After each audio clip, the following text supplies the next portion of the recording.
What are 3 words no one ever wants to hear? You're being sued. In all real estate transactions, there are 5 top reasons for litigation. Today, I'm going to discuss the easiest one to avoid, and that's, in my opinion, failure to disclose.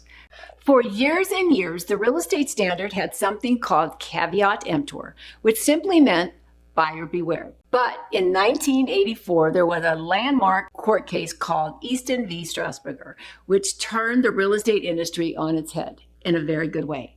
So here's a quick recap of that case. In 1976, Easton purchased a 3,000 square foot pool home with a separate guest house from Strasburger. Shortly after purchasing the house, there was a massive earth movement. And if that wasn't scary enough, over the next 2 years, there was further earth movement, which resulted in damage to the driveway, the foundation of the guest house, and structural damage to the primary house. And guess what happened? Mr. Strasburger now heard those 3 little dreaded words, "You're being sued." During the trial, expert testimony determined that the house was built on filled dirt that had not been properly engineered and compacted.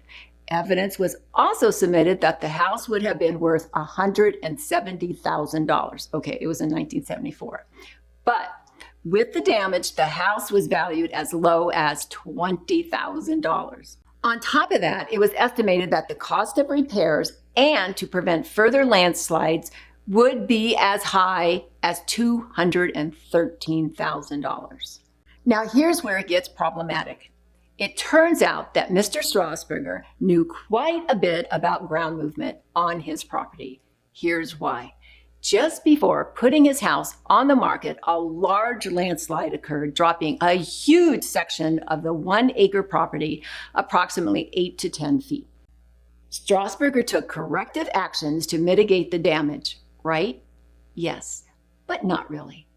Because at the time of listing his house for sale, he didn't do what? Right. He didn't disclose anything to the buyer, which turned out to be not so good for dear Mr. Strasburger, and the jury agreed.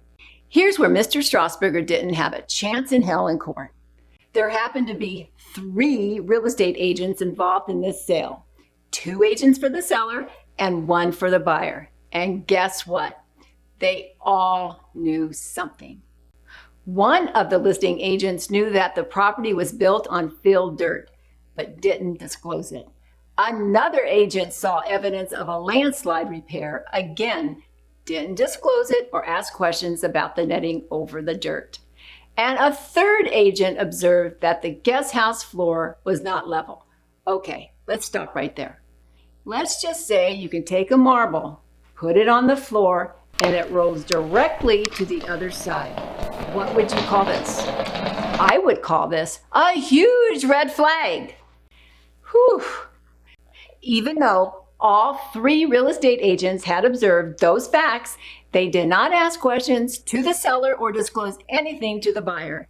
Easton won in court against Strasburger, the builder, and all 3 real estate agents. As a result of this case, all California real estate agents have an affirmative duty to conduct a visual inspection of the property to determine if there are any red flags relating to the property. And they have that same duty to disclose their knowledge to the buyer.